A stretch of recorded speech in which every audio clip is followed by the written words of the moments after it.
আসসালামু আলাইকুম রহমতুল্লাহি বারাকাতু। আমরা গত সবাইকে শিখেছিলাম কলকলার পরিচয়। তার আগে একটা সবক পড়েছিলাম যজম। যজমের সবকটা শিখেছিলাম যজম হলো হরফ। যে হরফের উপরে যজম থাকবে সেটা নিজে নিজে উচ্চারণ হতে পারে না, তার পূর্বে যে হরফ থাকবে হরকতের উচ্চারণের সাথে মিলিয়ে পড়তে হয়। তো আজকে তাজদীদের সবকটা একটু যজমের মতোই, তবে একটু আলাদা আছে।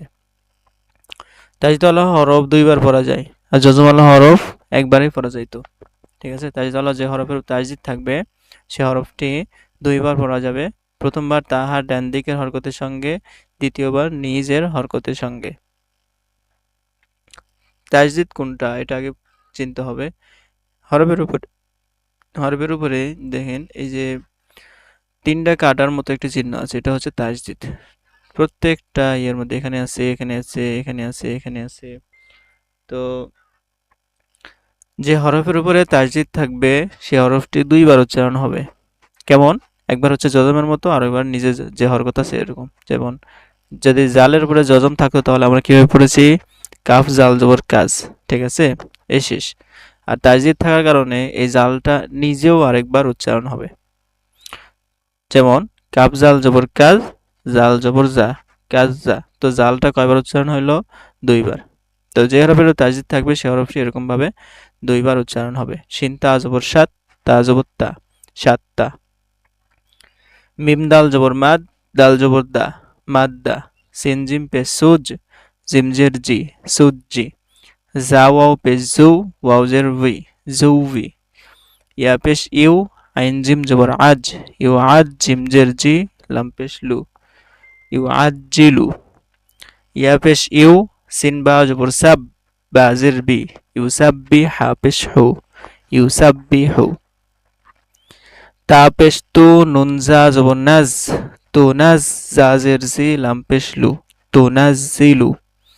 তা পেশ তু, হা দাল জবর হাদ, তু হাদ, দাল জের দি, তু হাদ্দি, সা পেশ সু, তু হাদ্দিসু।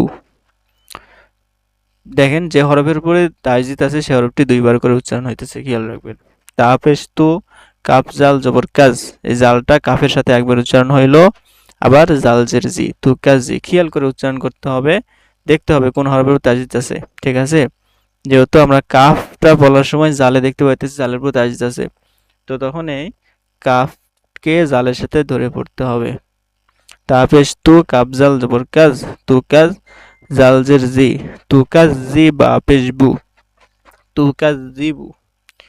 গইন লাম জবর গল, লাম জবর লা, গল্লা। কফ তা জবর কত, গল্লা কত। কফ দাল জবর কদ, দাল জবর দা, কদ্দা। মিম তা জবর মাত, কদ্দামাত। কফ ত পেশ কুত, ত জের তি, কুত্তি। আইন তা জবর আত, কুত্তিআত। জা ওয়াও পেশ জৌ, ওয়াও জের উই, জৌই।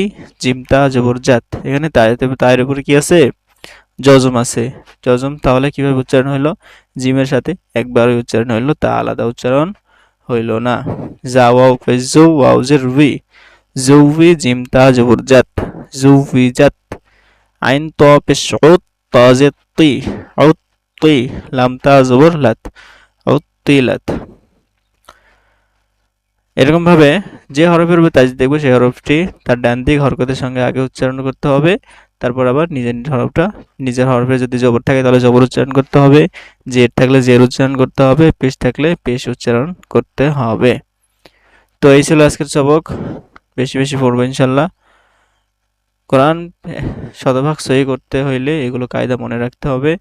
সময় নিয়ে যদি একটু সময় দেওয়া যায়, যদি একবার সমস্ত কিছু আয়ত্ত হয়ে যায় তাহলে আর সমস্যা হবে না। ঠিক আছে, সব ভালো থাকেন। আসসালামু আলাইকুম রহমতুল্লাহি ওয়া বারাকাতুহু।